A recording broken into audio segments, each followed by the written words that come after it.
नाज़रीन मोहतरम, अस्सलामु अलैकुम वरहमतुल्लाहि वबरकातुहू।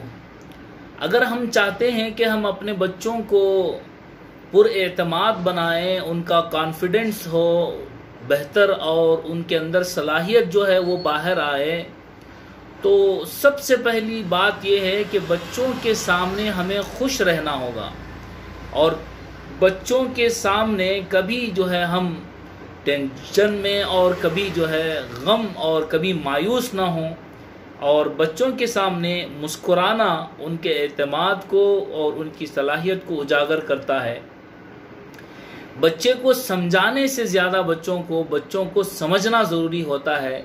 तो लिहाजा माँ बाप इस बात की फ़िक्र करें कि हम बच्चे को समझ जाएं और बच्चे के सामने हम जो है मुस्कुराएं और खुश रहें, जिससे उसका एतमाद, उसका कॉन्फिडेंट जो है बढ़ जाता है और उसकी तरबियत अच्छी हो सकती है।